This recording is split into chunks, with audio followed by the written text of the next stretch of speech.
You know what, guys? I just love it. I love it when the great Tex Conway says, it's Clobberin Times!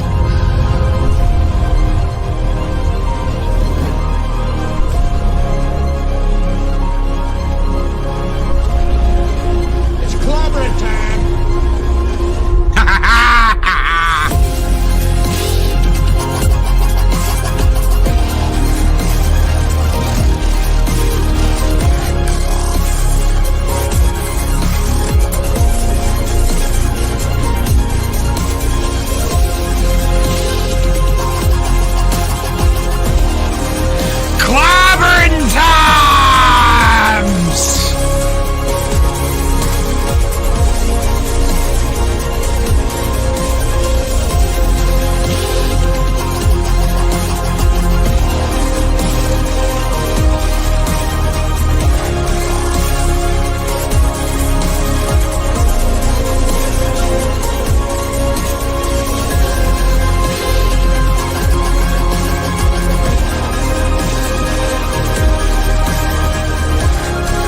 24/7 Fusion Media!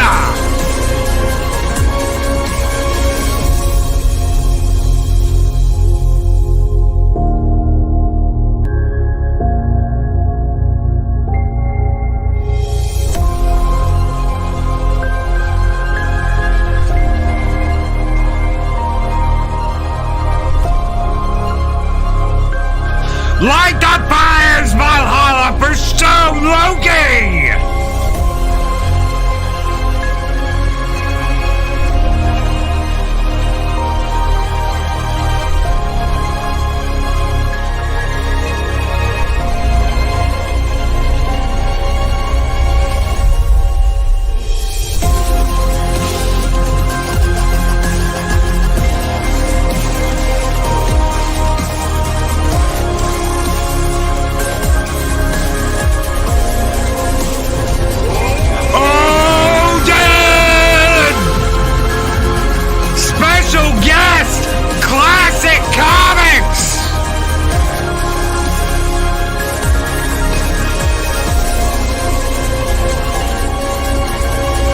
Ladies and gentlemen, welcome to the Comic Book Roundtable!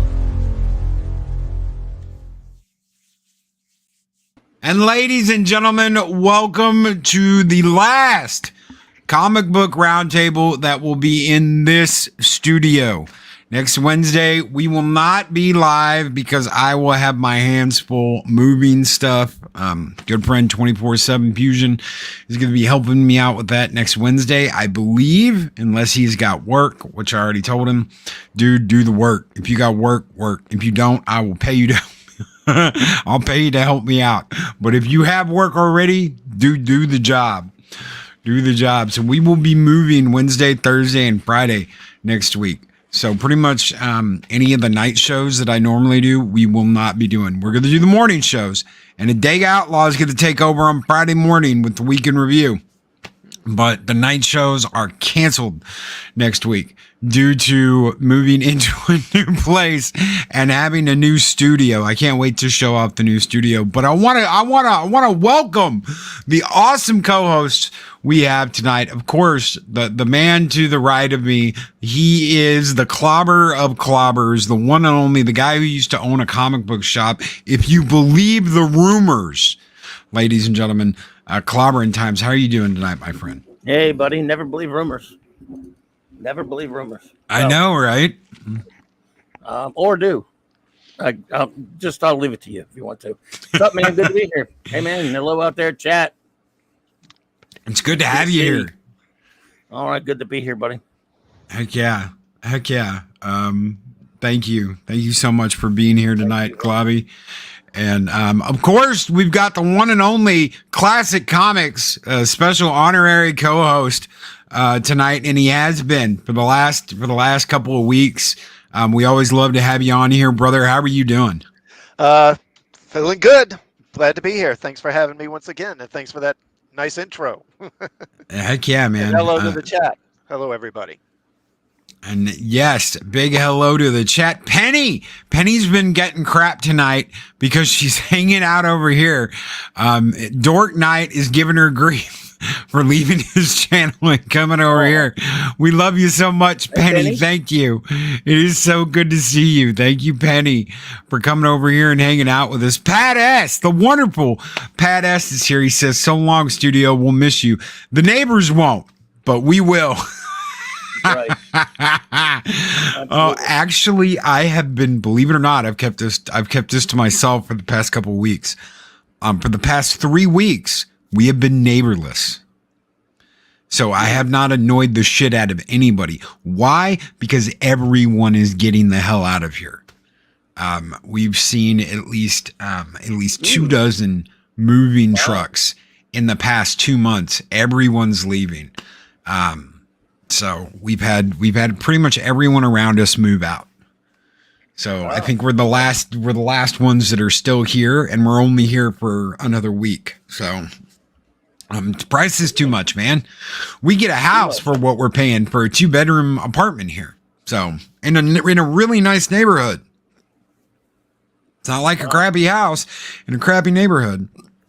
So Yeah, ever since COVID, it's like landlords have just gone nuts and become very abusive, drunk on their power or something. Yes. yeah, our rent's gone up. Our rent's gone up twice here. Once in the middle of the lease here this year, and once the end of the lease last year. So yeah, we're not dealing with it anymore. So we're getting out of here. So, and I think everybody else is tired of it getting out of here too. There have been a rash of there have been thefts, there have been break-ins. The most they've done about it is put in a new gate system where you can use your phone to get in the gate. And that's the most they've done. Is put in a new like Bluetooth gate system where you can use your phone to get in the gate instead of a clicker. That's it. No more security, no more safety, no more nothing. So I'm not going to bore you guys with that. It's just what's going on, and we're getting out of here. So, but we've had some sad news, haven't we? Yeah. Yes. I think. Yeah, I mean, would you like me to go into it or? Go ahead. Well, I mean, the comic book industry sure suffered some absolutely tragic news. When you lose one this big, I mean, I don't know. I don't know how you deal with it. But we lost the great, one of the all-time greatest comic artists who ever lived. Pretty much one of the most recognizable in terms of his work ever, and that is, of course, the great. I can send you a picture if you want a picture of the great John Romita Sr. At 93, he passed away just last night. His son, John Romita Jr., a very well-known artist, announced it in his sleep. For those who don't know, John Romita Sr., I mean, if you don't know that name, you really probably just never read comics that much, which is perfectly fine. I'm just saying, if you do know, a lot of people through the past 3 or 4 generations of comics know that name either through Senior or Junior.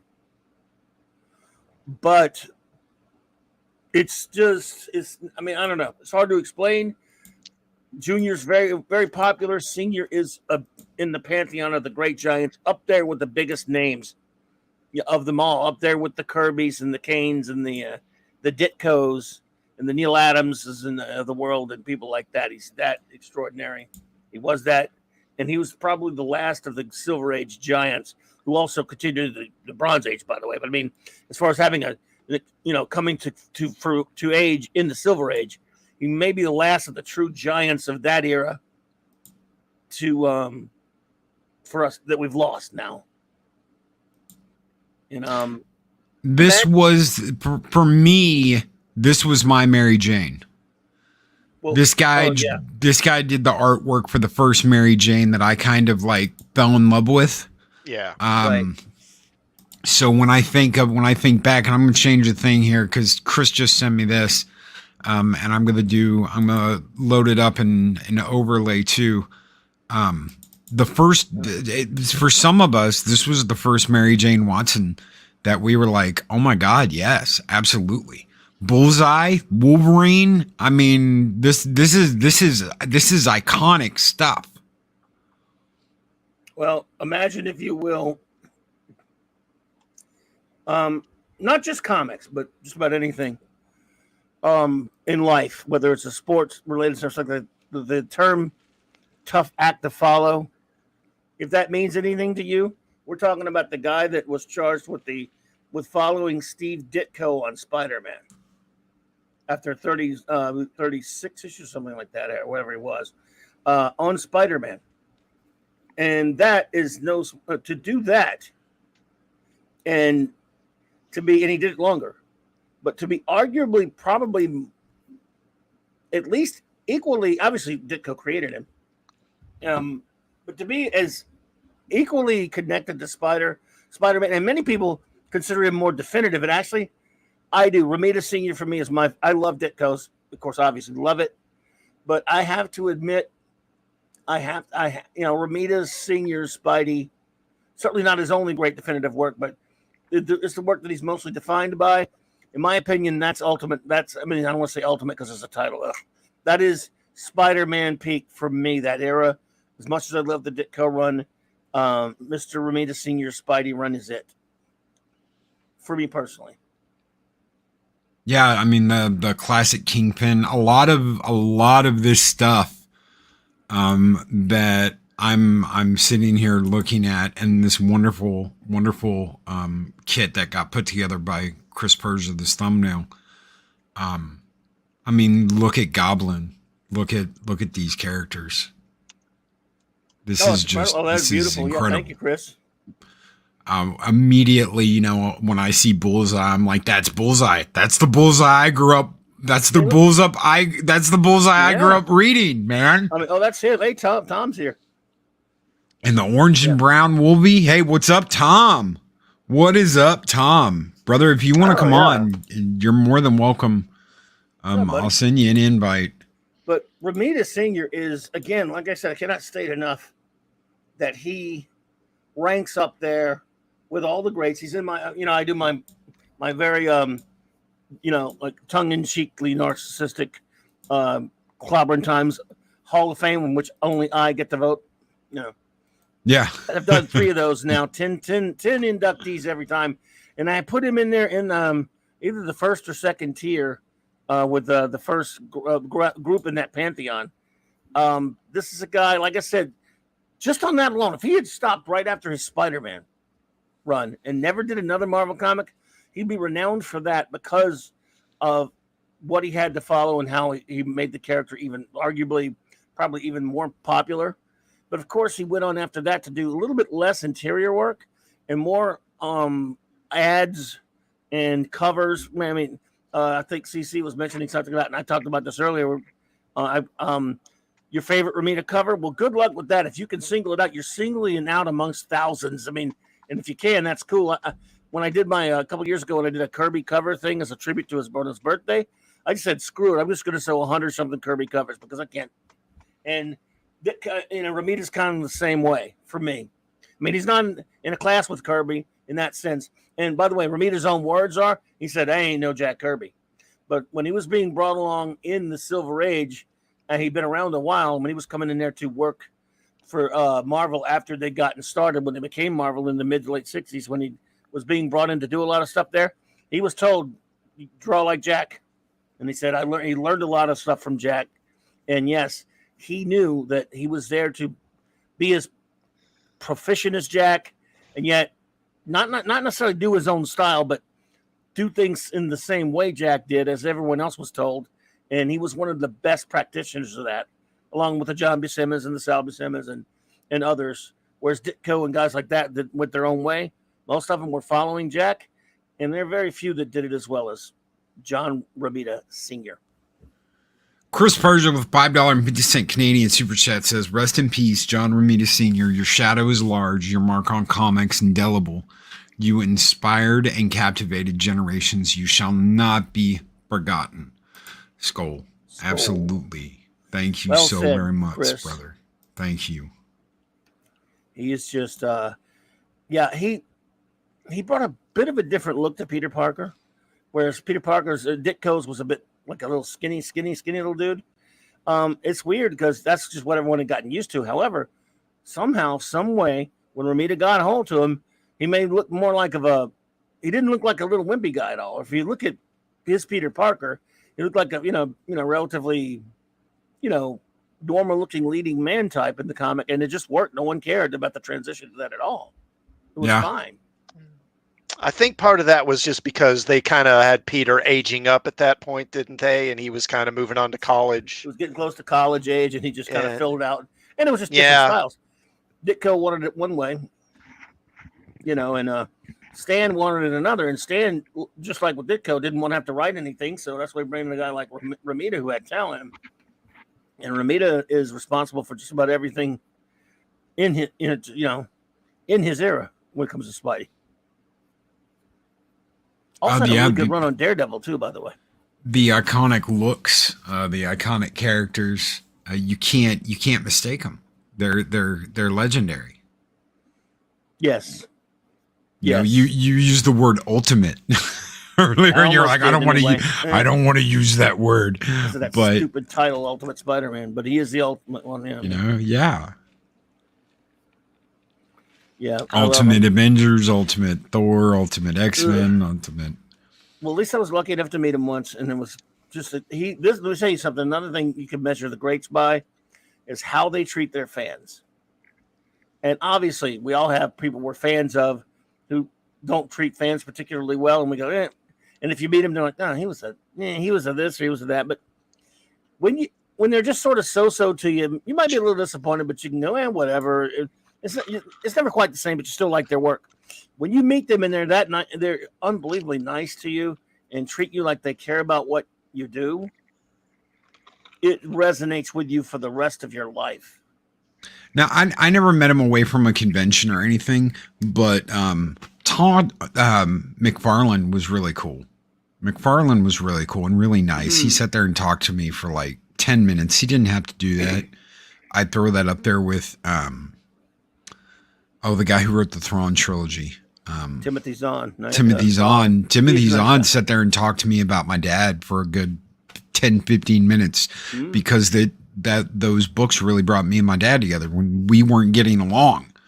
That was something that, kind of brought us in together and bonded between us, was reading those books at the same time. And McFarlane sat there and talked to me and just treated me like a person. Some of them don't treat you like people. They treat you like you're a pleb, like you're below them. You're like, well, you got your signature, go on. And then some people sit there and talk to you like a normal person, So I never got to meet John Romita Sr., but I'm glad that that's the way it was. Did you see what James Gunn said about him? No. He said, my brother and I wrote Mr. Romita when we were young kids and sent him drawings of superheroes we were working on. He wrote us back telling us what he liked about the drawings. A truly memorable experience in my life, making me feel like the magic of comic books, which seemed so otherworldly, was actually that far away. My thoughts and condolences to his family, And there are a lot of people that will tell you the same kind of. And he didn't like meet him. He was nice enough to write him back. And there are other instances like that with Romita, the way he treated everybody. I was at a con in the late 90s, and a buddy of mine who's also a comic artist who had his table. He knew Romita. He had his table there, and I brought something to get signed by him, and for some reason I forgot what it was. Oh, we got there late that Saturday because something happened. And I was like, oh, man, I'm going to miss him. But my buddy knew I wanted his autograph. And so he brought him up. They were leaving. He was leaving the con. And he saw me over there. And he told Mr. Romita, could you come sign this for my friend? And he brought me over to him. And I felt like, oh, man, I'm taking up John Romita's time. But he stopped, shook hands. And he talked a little bit. He signed my Fireside Spider-Man trade paperback reprint. And I told my friend Larry, I said, man, dude, I hope I didn't inconvenience him. I felt bad about that because I know he was in a hurry to go to some. He says, look, dude, he's been dealing with fans all his life. He saw the pure love in your eyes, and that's what he lives for. He loves to treat his fans that way. That's the way And that's the way he always treated fans. And that was just like he didn't see me as some big schmuck who was in his mid to late 30s or whatever. He just saw some 12-year-old kid that loved Spider-Man that wanted his autograph. You know? And it was amazing. And that's the way it should be. Yep. Yep. And the ones that treat the fans well are the ones that always get my respect the most. Yes, Larry, Jack Kirby, the times I got to meet him, greatest geek experiences of my life. Another one, he makes you feel like family in the matter of like a minute. It's a magic. And again, they're not superstars. I get that, but to us, they are. You know, a lot of people saw what happened with Stan Lee towards the end. And I know you're not like a huge Stan Lee fan. No, I know what you're saying now, yeah. But how he was just kind of put out there and, you know, sign it. Yes. He got a little jaded by that, too, when I think he told Ethan Van Sciver once because when Sciver told the story where he met him in the back of one con, wherever he said, nah, I don't like signing stuff. I'm just going to take it and sell all this stuff. They don't care about my signature in a lot of cases. As much as I had problems with Stan, he was probably right about that in a lot of ways, but not all. He was also a little jaded because there was plenty of fans that actually, for some reason, did want his autograph. You know, I don't know. I've never been one to look at something that I've gotten signed and been like, I'm going to sell it. That's in my collection to stay. I might give one to somebody. I've got a Spider-Man 2099. I'm going to send to Polly. That's signed. He likes that. Cool. And it's a number 1. It's the number 1 holographic cover that's signed. I would never sell it. I would never ever sell it. And the only reason I'm going to send him one is I've got another one. It's exactly the same. So that's good. I have 2 of them. Yeah, that's cool. Nice. Yeah. So I don't know. I don't see why people would stand in line. I don't see why people would go through all that hassle just to get something signed and then turn around and sell it just because they got it signed. No. I don't know. Well, I understand. They're going to get money for it. They're really not going to get a lot. Yeah, and I get that. And I get that's why a lot of people are like, yeah, I ain't signing shit. Give me money if you want something signed. I heard Emmett Smith like really hates signing shit because of that. Yeah. I can kind of see why Stan would get upset. Yeah. Why he would have gotten upset, but I don't know. To me, I'm just. They could tell when it's a fan that really wants their signature, usually. And when it's just some shithead with a bunch of copies and stuff. Yeah. And Stan was exploited towards the end of his life, unfortunately. It was kind of ugly, but I can see why he would have gotten to that mindset. Oh, yeah. I mean, again, he knew that, which is ridiculous because a lot of these people who do get all these things signed, they don't get anything for them. You have to, how do you authenticate? Little certificates of authenticity, which don't mean jack doo-doo. And, of course, idiots. No, it's true that you can sucker some idiots into buying them. But, yeah. Yeah, I've never been big on autographs myself. No, it's got to mean something to me. If it's and it's got to be within reason. In other words, there was a time when the worst you would spend for an autograph, even like a celeb, would have been $20, and we thought that, well, but okay, 20. You might drop the 20 if you really like it and you got to meet them in line. Most people, would stretch to that, but now when it's $80 to breathe their air for 2 seconds and pay ridiculous money for it. And by the way, there was a time when you could. If you just bought their picture at their table, you could get it signed for nothing. Most like celebrities, or if you like bought artwork from an artist, they would sign it. But now you could buy the art, and it's actually some. I'm not accusing all of this, but you got to pay for the signature too, or you could bring something of your own to get them to sign it. And I can understand. I guess they got to charge for that a little bit, but it just now it's stupid money. It's like, yeah. Glad I got all the signatures I'll ever need out of the ones who are still alive. Well, it's almost like it's expected now. Get in line. You're going to pay $100 to have this person sign something of yours. I hope you have your thing. If you don't, it's going to be $50 crazy. to get, a photo and then another $100 to have them sign the photo. That's crazy shit. That all that is taking advantage of a fan base, and that's what's been going on anyway. So it's kind of like, why am I not surprised that these people are taking advantage of fan base when these corporations are taking advantage of fan bases too? Yeah. Pat S said he gave Lou Ferrigno $10 for a picture in the late 90s. He talked to us for 10 minutes. Yeah, there you go. I mean, they didn't have a deal. The cons back then, they would say, like, you could sell your pictures and then sign them. So they would sell them for $10 a pop. They didn't know any better. I think the first con where a lot of the Firefly people years before Serenity got made, like 2004, I went to the one where had most of them together in one spot in 2004 Atlanta Fantasy. I mean, Dragon Con in Atlanta, and it was $20 for the picture, and then they would sign it. It was cool. So we didn't mind that too much. It was Nathan Fillion, God, good Lord, Jane, Adam Baldwin. Oh, Baldwin. Right, Yeah. in Jewel State. And we were the first Brown Coats table, really. We started there. We didn't have any kind of merchandise or anything like that. We were hanging out there. I bought a cast picture, tried to get them all to sign, and then one of each of individual one. And I remember I was at the Brown Coats table, and I went and got another picture. I said, I want to get Jewel State to sign this one. So she walks up to the table. So I said, hey, I said, yeah, look, see this. I'll be over there at the table to try to get you to sign this one.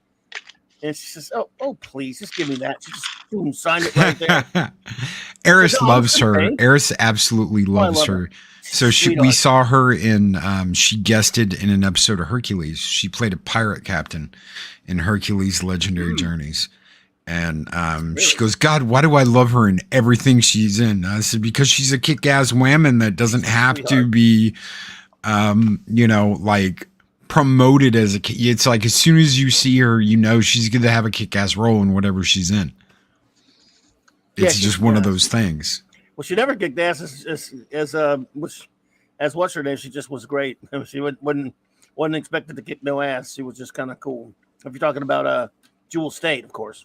Yeah, but she was great, and she's a real sweetie. And again, it just wasn't. At that time, they weren't charging stupid money. And now it's like probably it's not her fault. I heard that some of them don't like that they have to charge so much. They don't feel right about it. But at the cons, they don't give you a choice anymore. Back then, they gave you a choice. And if they had done the character properly, she would have made a great Janet Van Dyne, I think. I think she would have been excellent for that role. Yeah, she was in Stargate. She was in Stargate. She was in Stargate Atlantis. She played a doctor in Stargate Atlantis. Yeah. She's been in a couple of things. So. Yeah. Yes, sir. But there's no question about it. Ramita will. I mean, it's probably next to. I'm not saying impossible, right? But probably next to impossible to open or look at a Marvel comic of the 1970s, from around 1970 to around into the 80s for sure, without seeing at some point a piece of Ramita Senior art, be it an ad, a cover, obviously an interior that's been reprinted maybe. He didn't do a lot of interior work at that point, really. Or ink, sometimes covered, he just inked on it. Again, a masthead like the figures up in the top corner and that sort of thing.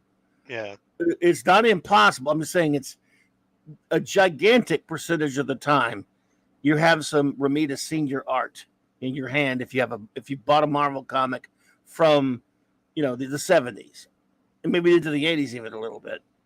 His art was that I mean omnipresent, maybe you want to say. Yeah, him and Gil Kane were like the definitive 70s Spider-Man artists. And I love Kane. Buscema, they were like the big Bronze Age Marvel artists, those guys. It's John, yeah. Ridiculous how influential they were.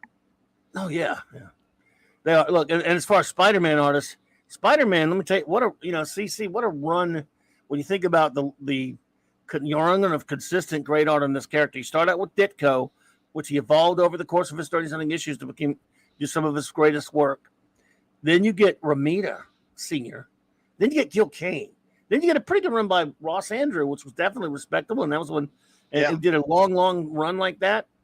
Then later, Keith Pollard and you got Ramita Jr. actually did. I mean, he had a pretty good, solid run of consistency on the Amazing Spider-Man title. Obviously, with different artists here and there on, some of the other titles. But still, it's pretty amazing, if you'll pardon the pun.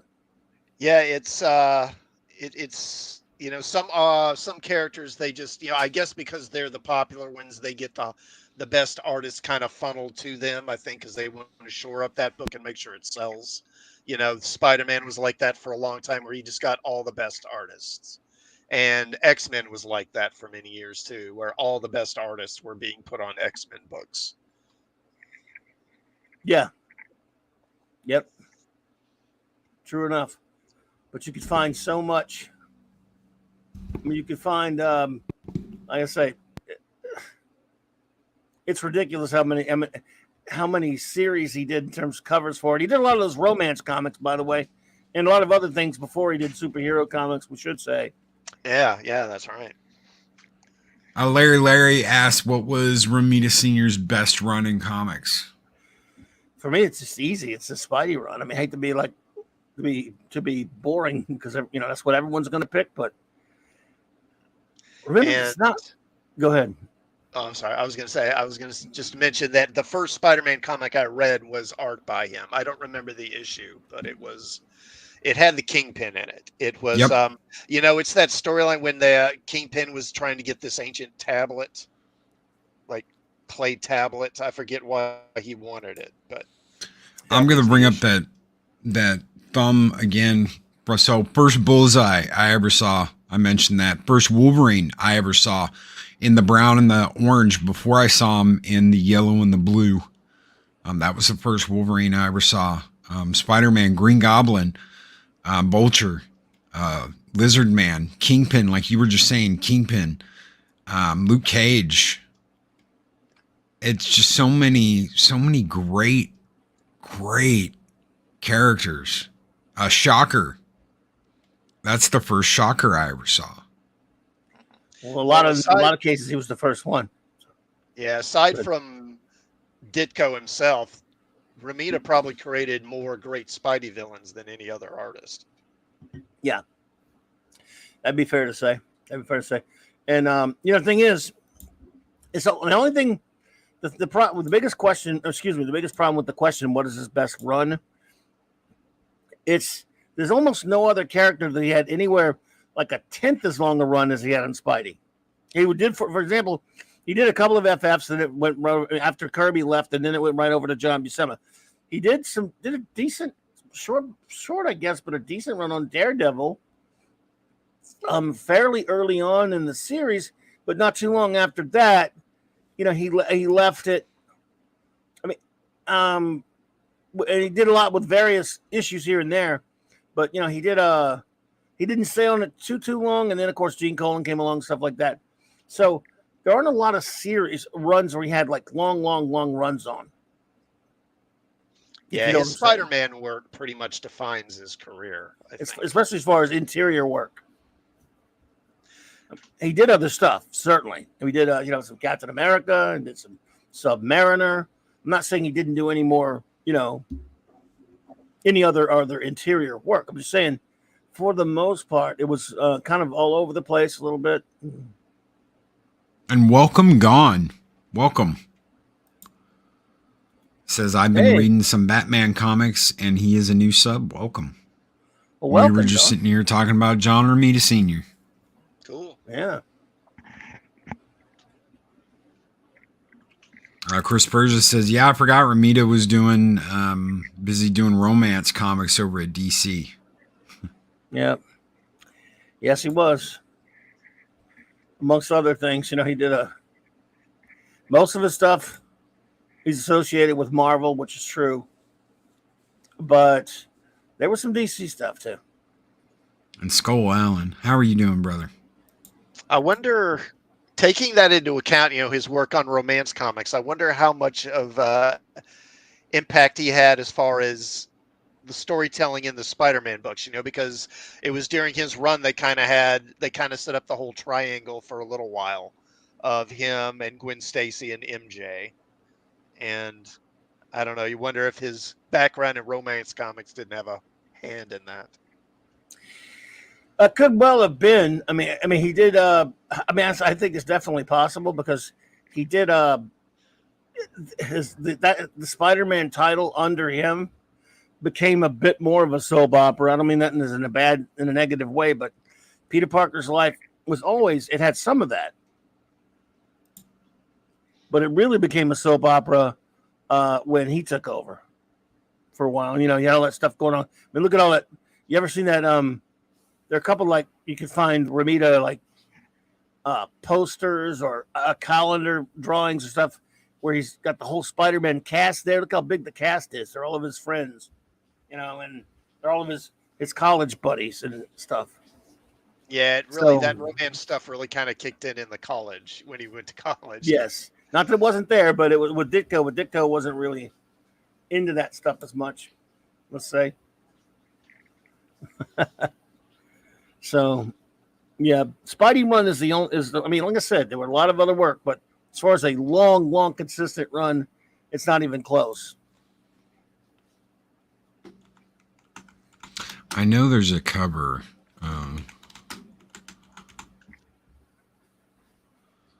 I was looking at earlier that I was like, holy shit, I can't believe he did that. I love these. I love his painted covers for, like, Chris, if you'll notice this background with the Thing and the Hulk facing up, that was from the cover of Greatest Superhero Battles, the old Fireside trade. When that's not standard comic book art. He did almost like a painted type work. He did some nice painted covers. Uh-huh.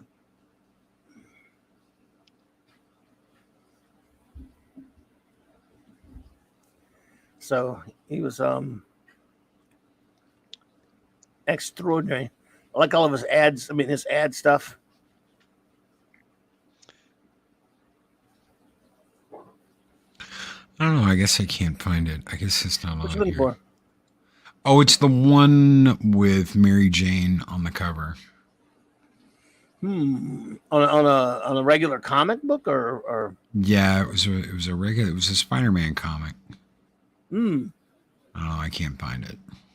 He is definitely responsible for one of the most famous, arguably one of the most famous comic panels or pages in comics history, where he opens up the door to see Mary Jane for the first time, and she says, "Face it, Tiger, you just hit the jackpot." You just hit the jackpot. Yeah. Yes. Yes. Yeah, I mean, yeah. Yep. Yeah, he did some that's the one. iconic covers. I mean, probably one of the big ones is, the cover where Peter's walking away in the background and the spider suit is in the trash can. Oh, God, yeah. Spider-Man No More. Spider-Man No More. And they referenced that in Spider-Man 2. They actually did kind of a visual reference. Oh, yeah, they showed it. They did an an homage to that. The cover where the Green Goblin's like has exposed Peter's identity. He's like got him tied up and is kind of dragging him in the air. Oh, yeah. And trying to think, did he do the cover? Did he do the art on the cover where Gwen Stacy died? Where he's on the bridge and he's like shaking his fist at the Goblin. Is that him or is that? That might be Kane, but yeah, I would need to see it again. Because I believe Gil Kane did the interior art on that one, but he inked it, I think. And I don't know. I was thinking maybe he was doing the cover. He did a lot of covers even in that time. He did a lot of covers, so you could be. I'd have to see it again to be sure. But I showed you one. There's the Spider-Man No More cover, the comic with that on the cover, which was different from the. Yeah. There it is. Great cover, man. But then there was this scene from the splash right here.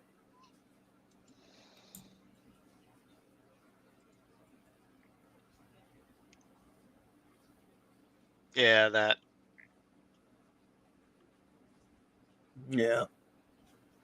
Where's my 13th? Where's my 13th? Oh, there you are. But that's a great one. I have, in fact, oh no, different one. He did some amazing splash work. I always love this right here. Oh yeah. He was great at superhero crowd scenes. More great covers. I was trying to find that That Mary Jane Mary man. Jane page. Oh yeah. It was up. It was up above. Was it was it back. Yeah, it was back where you the started. Mary Jane page? Yep. Because she's standing there with Aunt May. It's like back. You gotta keep going up. There's the cover. There's the cover Going you were back. talking about there. Yeah. So you And see- here's another thing. I just looked it It's up. 'cause I right was to your gonna think left. through. But Right there. he did the art in the Marvel tryout book, if anyone remembers that. You just hit the jackpot. Yeah. See, that's the first Mary Jane that I read. That's the first. That was the beginning of Mary Jane for me. Was Face It Tiger. You just hit the jackpot. And that's a absolutely like a romance comic panel. It was like that. Yes. Oh yeah. Of course, I guess Yeah. it helped that he spent years doing those comics, so he was good at drawing very pretty girls. Oh yeah. So he was amazing.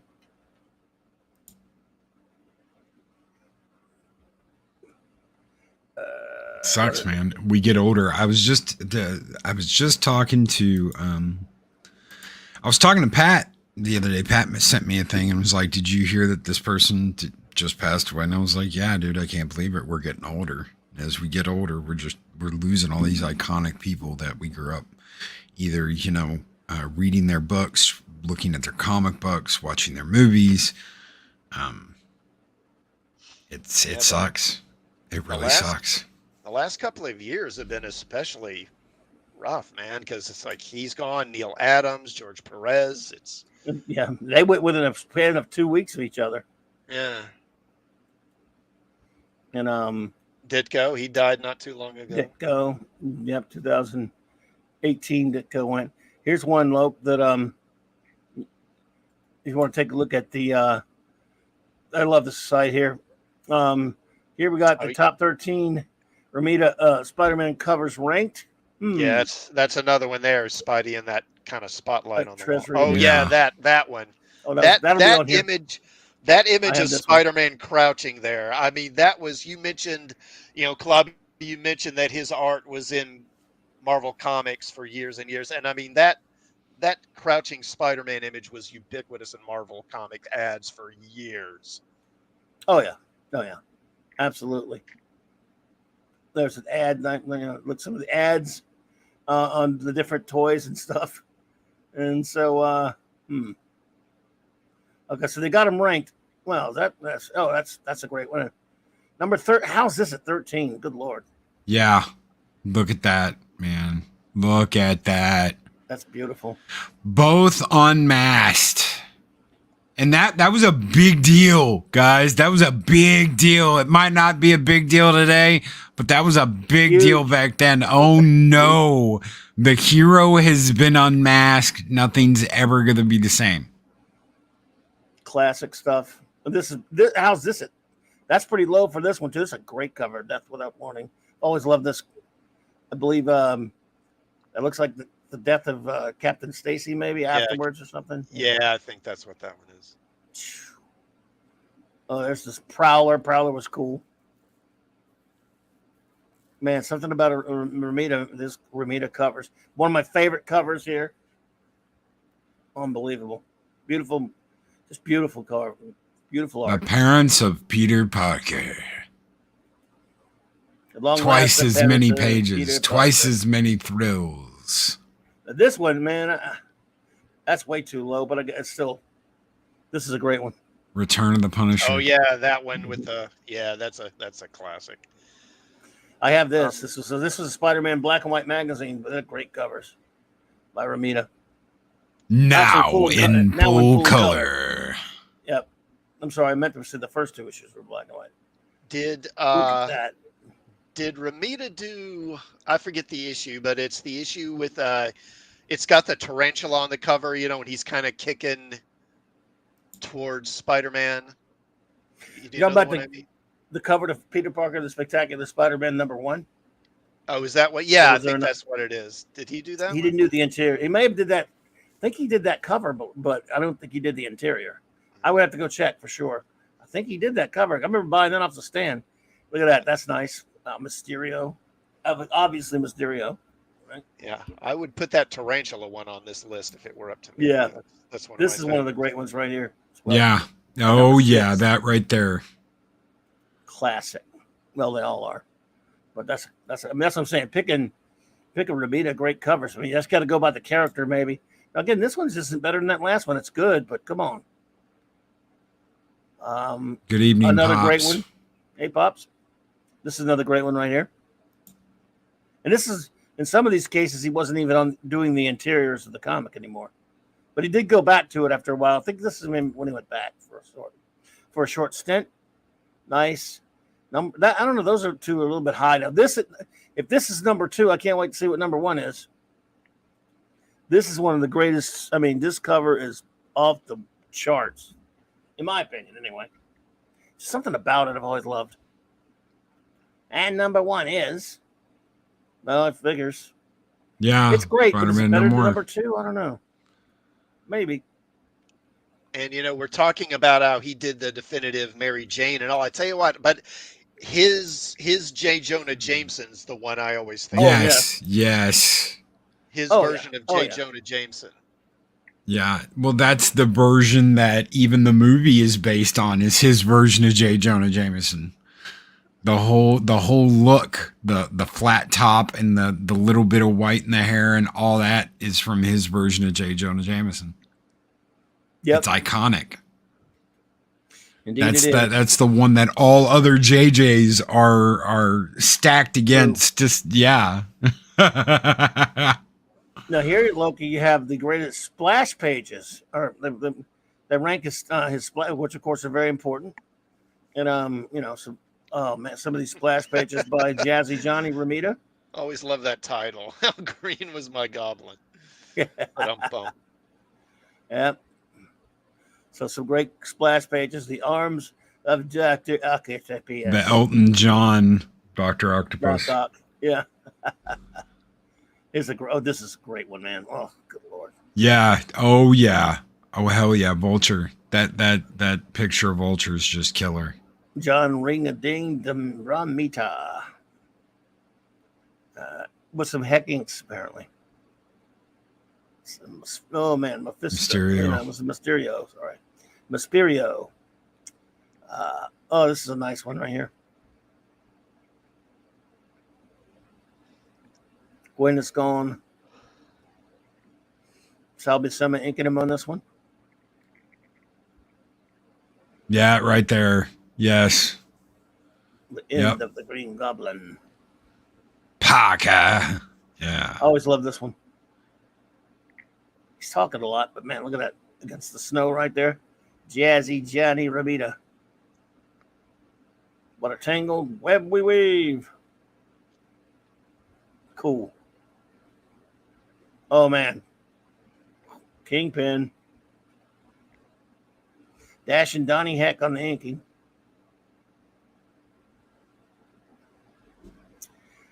Good old Spidey comics, man. This is great. Look at that. Oh man, that's badass. Sinister. That's not, yeah, the Sinister Six. Yeah, that's great. Yep. Although there's a little bit more than 6, but yeah. Yeah. Pretty much. The Sinister 6+2. The Beetle and Kingpin. And Kingpin don't really belong, but it was Goblin, Rhino, Vulture, Doc, Lizard Man, and Sandman. And Sandman quits in the return. Sandman's like, I don't want to do it, and they glass him.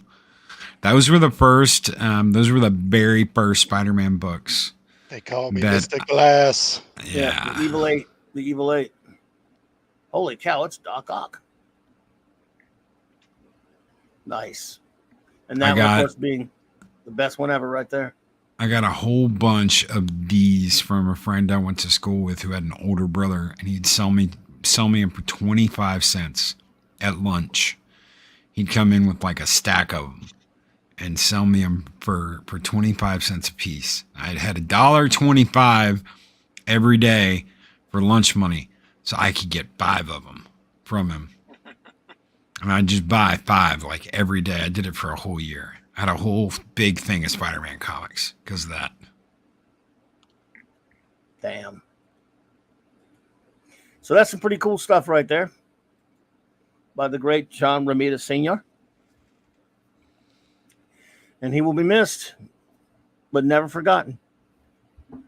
No, and his work is immortalized. He is immortalized through his work. And as long as you remember him, as long as you hold that work dear and love that work, he's never really gone because you've got all that stuff he did. Oh yeah, you've got all that stuff he did, and it's iconic. Yeah, truly is. Great stuff. And so many of the storylines they did during that time were so influential. I mean, because they really, it's kind of corny to say, but they really pushed the envelope on what kind of things you could do in a superhero story, like killing off the girlfriend or exposing the hero's identity, letting the villain know who he is. I mean, as I think Loki mentioned, that wasn't done back then. No, it wasn't. No, good point. And the death of Gwen Stacy, that event had so many repercussions. They're still referencing that and doing plot lines sort of spinning off of that to this day. Or the clone story. This is the same era when the clone thing happened. And then that came back big later. Yeah. Yes, sir. And then the effect it had on and later too, because when you talk about the 90s, that's when I was like really into comics, watching the Spider-Man cartoon on Fox back in the day. And when Mary Jane shows up, what does she say immediately? You just hit the jackpot. And you're like, damn. And it's just like the comic book. Wasn't exactly line for line, word for word.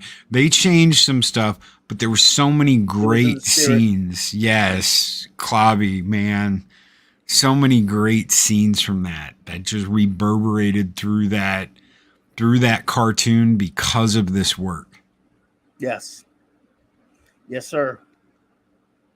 And it will always be there for us. And so we have to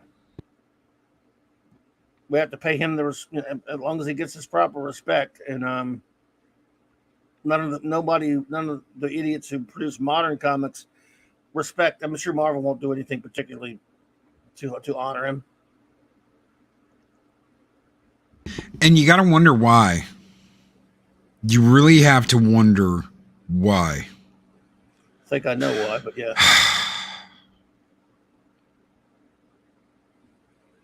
But I hear you.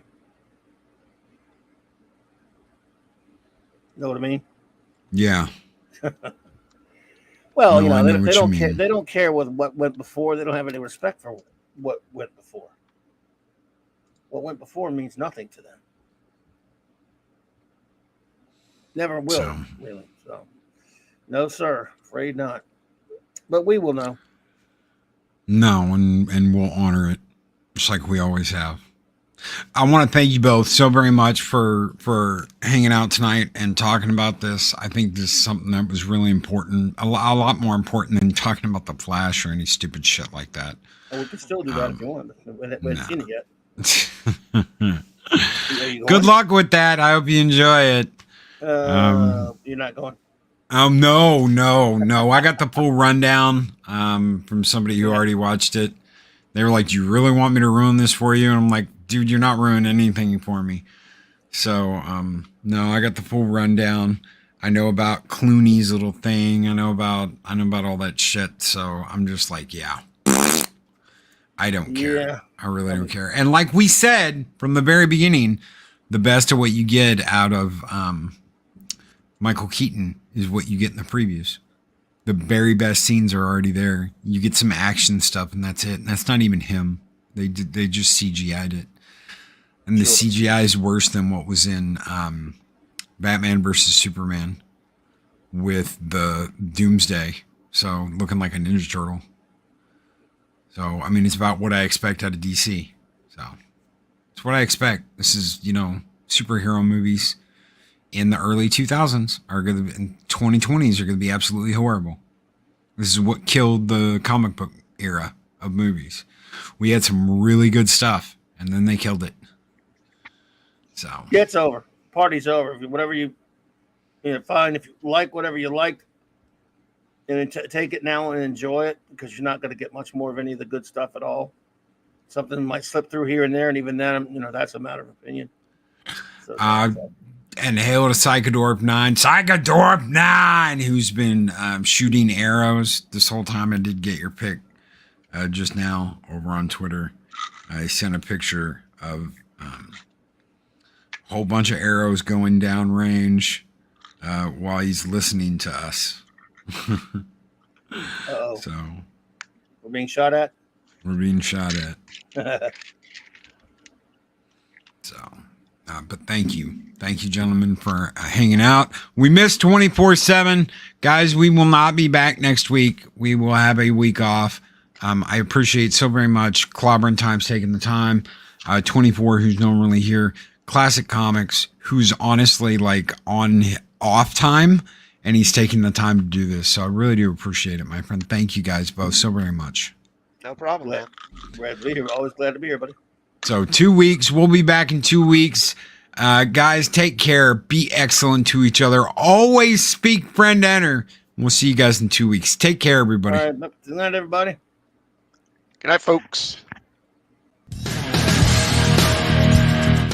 Don't miss Clobberin Times is coming up. Clobberin Times show coming up in like an hour, right? Yeah, in an hour, I have the great Michael French of Retro Blasting joining me tonight. Do not miss Clobberin Times show coming up in a little, in about an hour. Take care, everybody. Thank you, buddy.